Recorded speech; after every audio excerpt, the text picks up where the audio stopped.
Binabati po namin ang lahat ng sumusubaybay sa programang ito ng Iglesia ni Cristo. Sana po ay makasama namin kayo sa buong panahon ng pag-aaral natin ng mga salita ng Panginoon Diyos. Hangad po namin na sana ay muling makatulong sa inyo ang programang ito upang lalo po ninyong makilala ang Iglesia ni Cristo.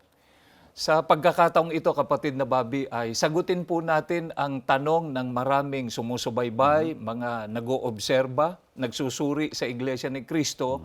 Ang tanong po nila ay bakit daw po tiyak natin na ang Iglesia ni Cristo na ating kinabibilangan ang tunay na sa Diyos at kay Cristo? Ano raw po ang pinanghahawakan nating pruweba? Napakahalagang masagot ang katanungan yan, kapatid na Romel. Opo.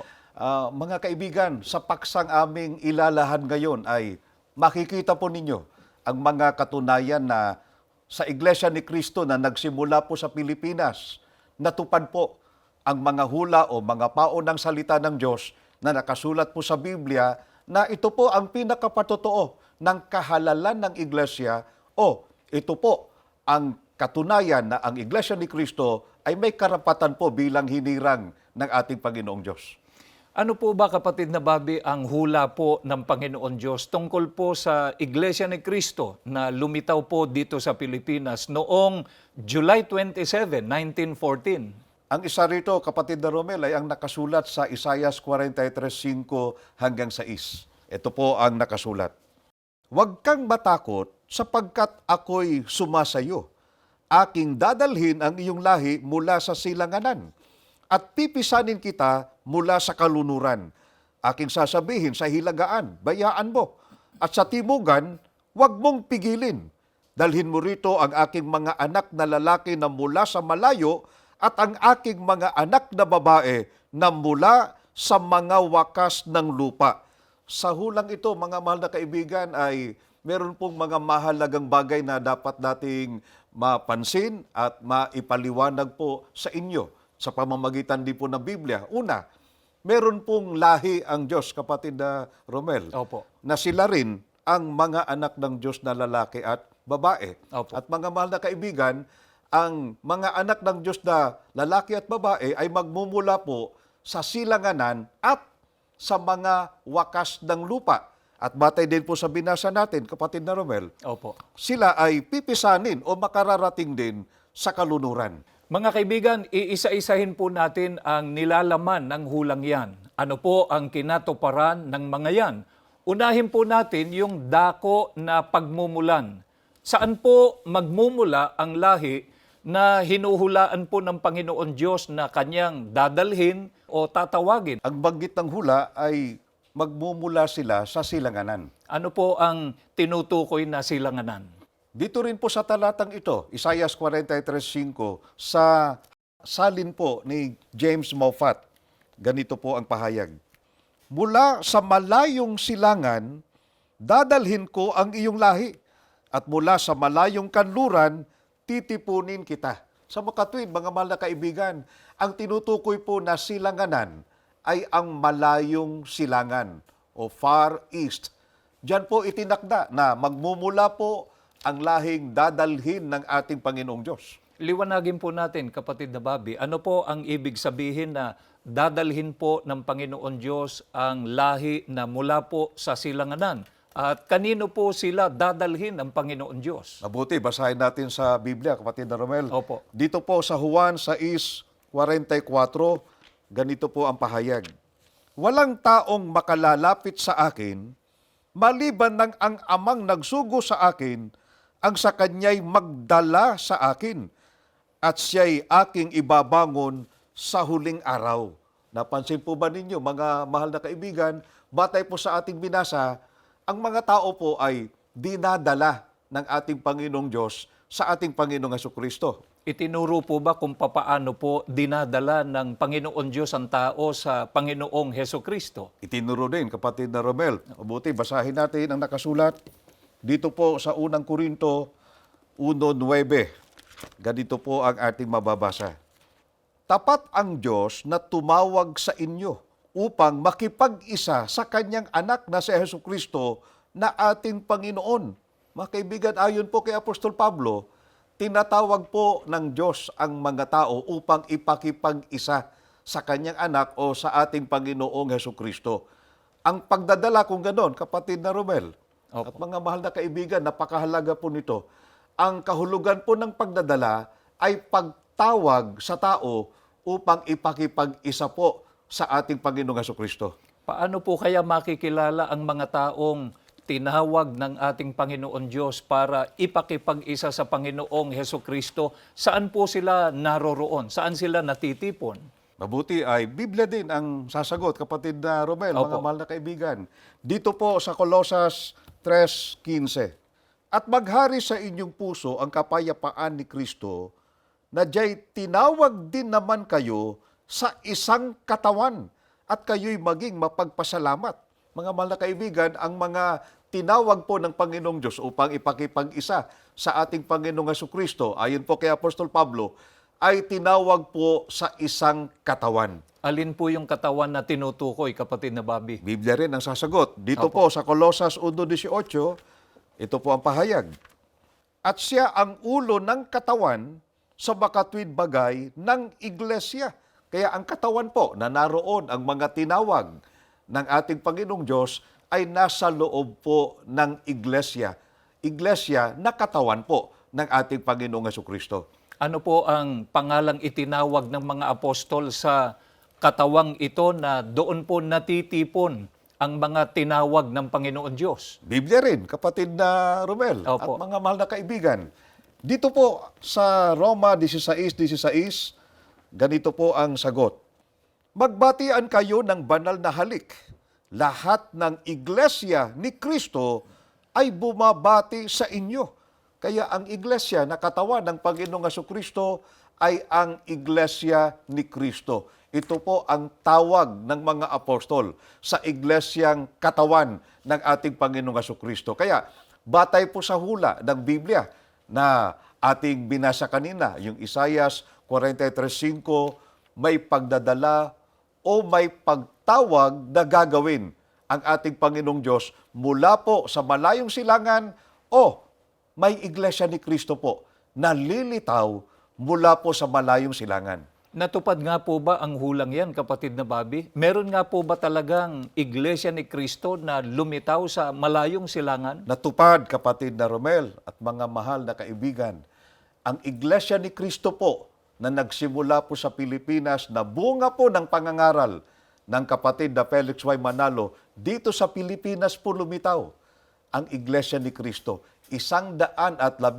taon na po ang nakalilipas. Saang direksyon po ba ng mundo naroon ang Pilipinas? Mga kaibigan, marami po tayong mababasang aklat at dokumento na nagpapatotoong ang Pilipinas po ay nasa malayong silangan. Sa makatwid, mga kaibigan, ang paglitaw po ng Iglesia ni Cristo sa Pilipinas sa pagkasangkapan sa sugo ng Panginoon Diyos sa mga huling araw, ang kapatid na Felix Y. Manalo, ang katuparan po ng itinakda ng hula na dakong pagsisimulan ng gawaing ito ng Panginoon Diyos. Ngayon po, mga kaibigan, pag-usapan naman natin ang petsa ng paglitaw ng Iglesia ni Cristo. Kapatid na Bobby, kailan po ba itinakda ng hula na dapat magsimula ang Iglesia ni Cristo sa Pilipinas? Bago natin sagutin, kapatid na Romel, ay napakahalagang yan ay matalakay dahil sa kung paanong natupad ang hula tungkol sa dako na pagbumulan. Opo. Aba, natupad din yung hula ng Diyos tungkol sa petsa ng paglitaw ng Iglesia ni Cristo. Nabatay po sa ating nabasa kanina, ang petsang pagmumulan o panahon ay mga wakas ng lupa. Opo. May binabanggit po sa hula na mga wakas ng lupa. Ano po ang tinutukoy ng ekspresyong yon? Yan ang panahon bago dumating ang wakas ng lupa o yung araw ng paghuhukom. Opo. At yan din ang itinakda ng Biblia na panahon ng pagdadala ng doon sa lahi o mga anak ng Diyos na lalaki at babae na magmumula sa malayong silangan. Ano po ang katunayan natin, kapatid na Bobby?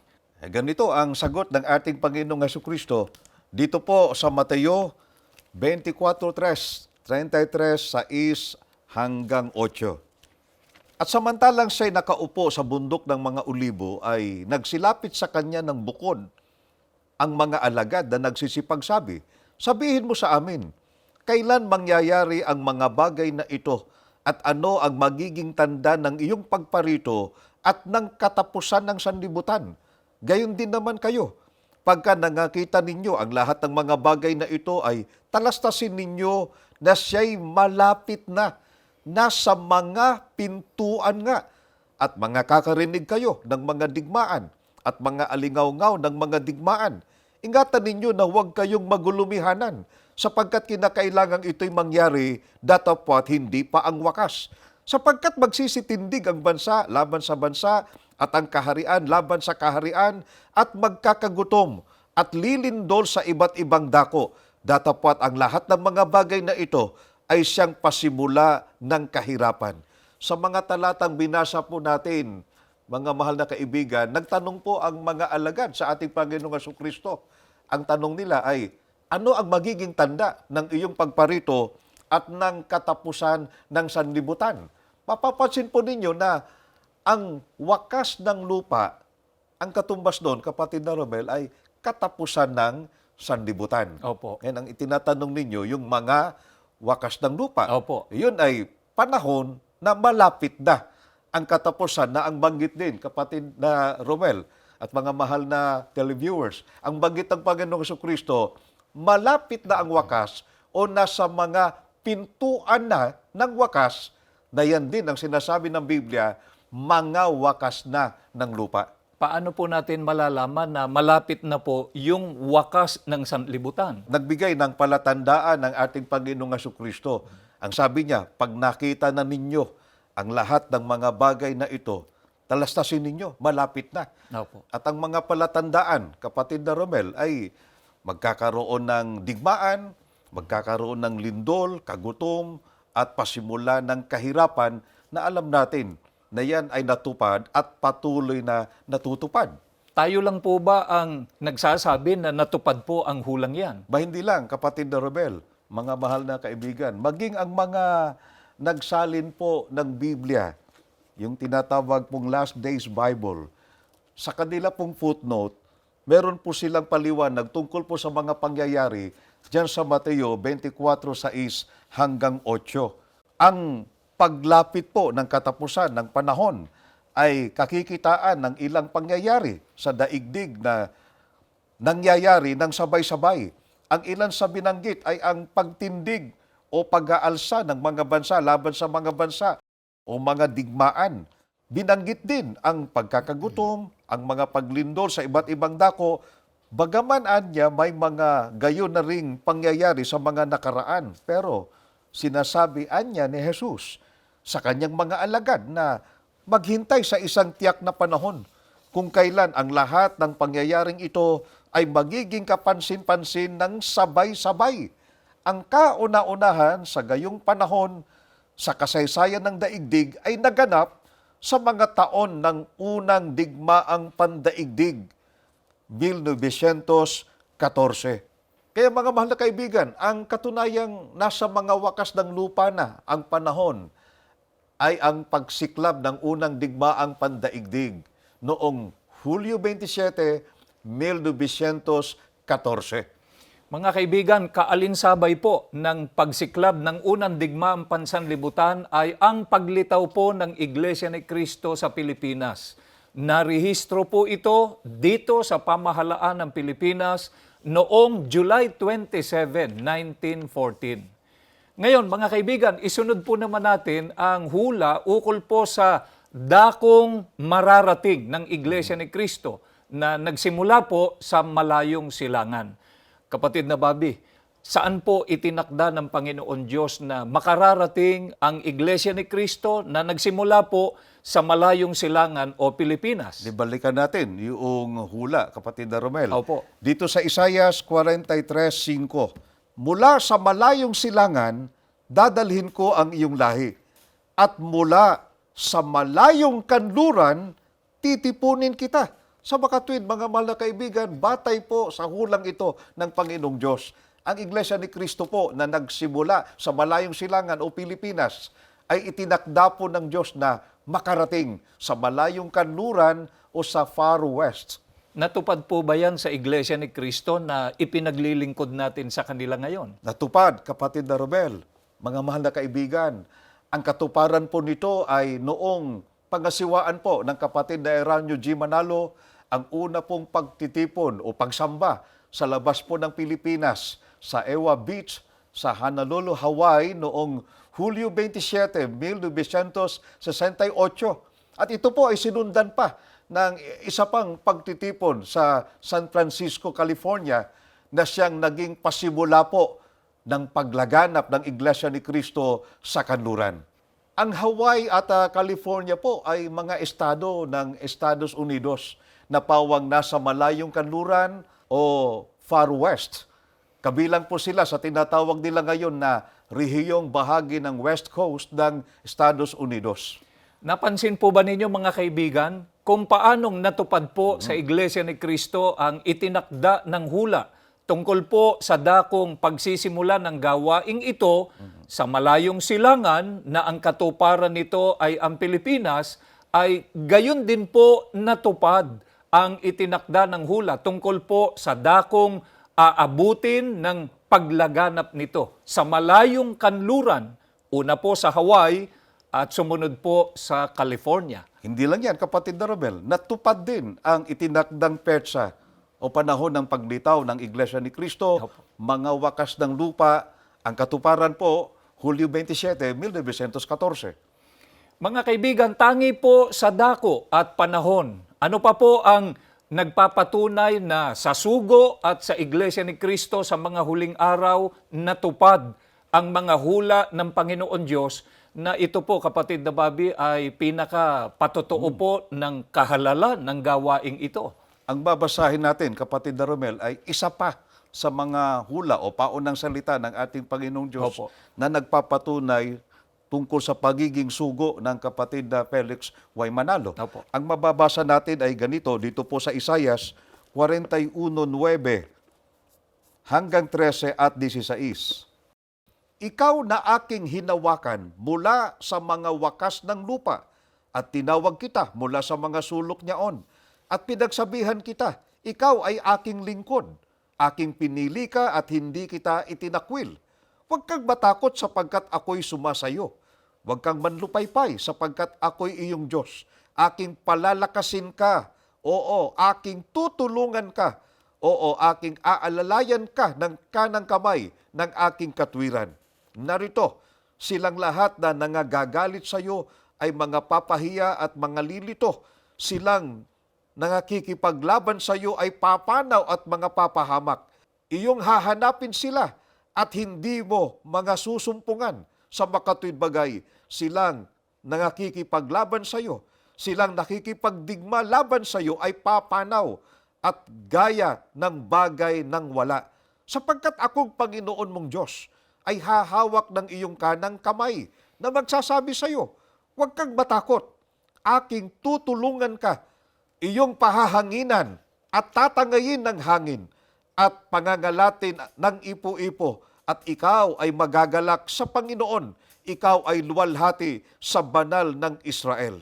Mga mahal na kaibigan, ang mga binasa po namin sa inyo ay nagpapatunay po ng kahalalan at pangako ng Panginoong Diyos sa kanyang sugo at sa gawaing ito. Natupad po ba yung pangakong yan ng Panginoon Diyos? Natupad, kapatid na Romel, ang pangako ng Diyos na pagtulong, paggabay, pagpapalakas at pagsasanggalang sa sugo at sa pasugong ito ay tinupad ng Diyos at patuloy niyang tinutupad.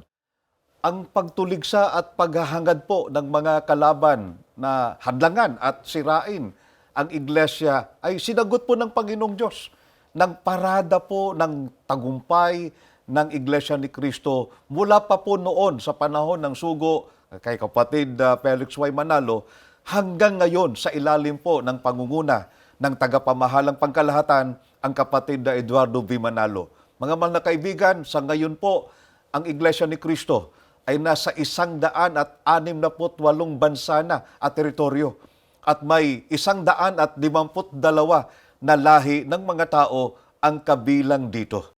At hindi lang po tayo, kapatid na Bobby, ang nakakasaksi, nakapagpapatotoo sa mga hindi po pangkaraniwang pagtatagumpay ng Iglesia ni Cristo, kundi maging ang marami pong mga nagsusuri, nag-oobserba sa Iglesia ni Cristo na kabilang po sa iba't ibang pangkati ng pananampalataya. Ang katunayan po niyan, mga kaibigan, ay panoorin po natin ito.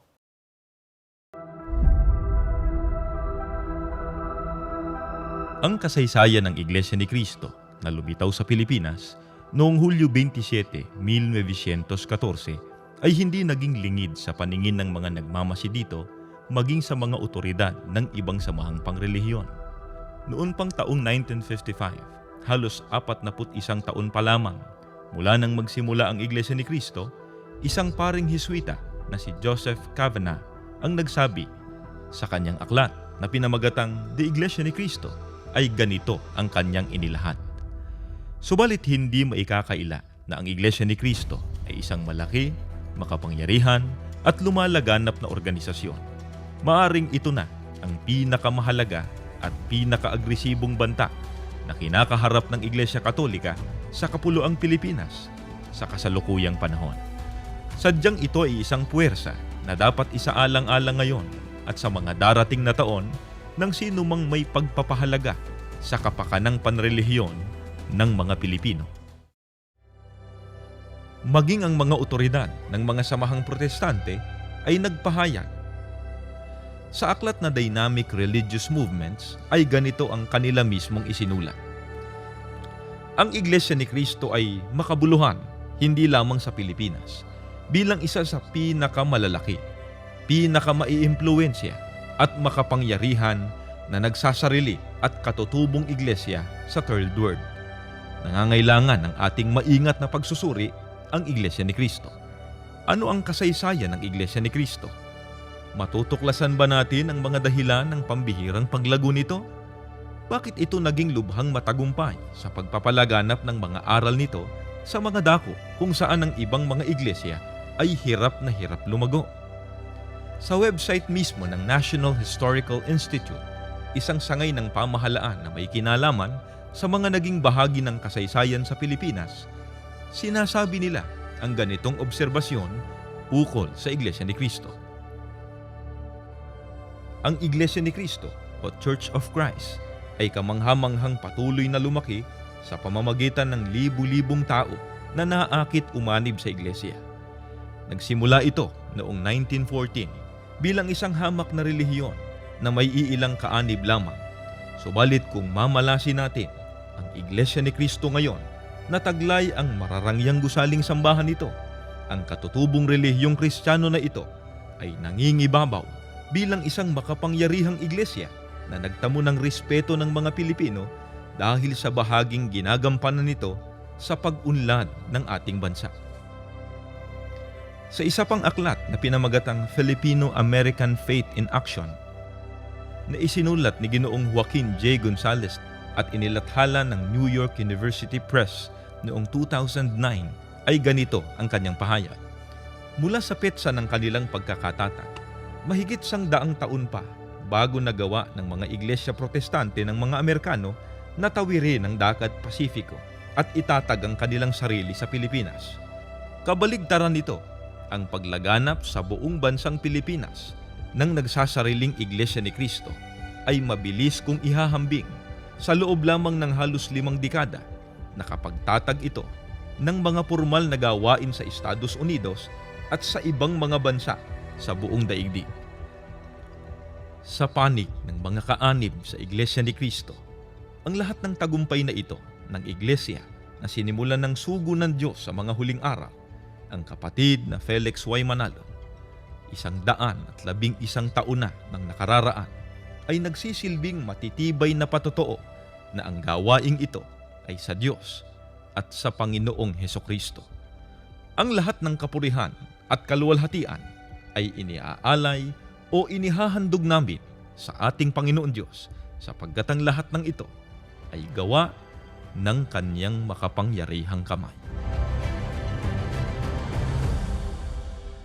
At ang kasaysayan ng Iglesia ni Cristo sa mga huling araw na ito, mula po sa kanyang payak na pagsisimula hanggang sa kasalukuyang maluwalhating kalagayan, ang mga tagumpay at patuloy pang iba yung pagtatagumpay nito sa hinaharap pa ng mga taon ay matibay po na katunayang ito lamang ang tunay na relihiyong sa Diyos at sa ating Panginoong Jesucristo.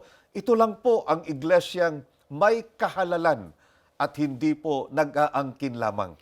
Mga kaibigan, sa iglesyang ito, hinahangad po namin na kayo ay maging kaanib para po makasama namin kayo sa pagkakaroon ng kahalalan at karapatan sa paglilingkod, lalo na po sa pagtatamo ng kaligtasan sa araw ng paghuhukom. Marami pong salamat sa inyong pagsubaybay. Samahan po ninyo kami sa panalangin.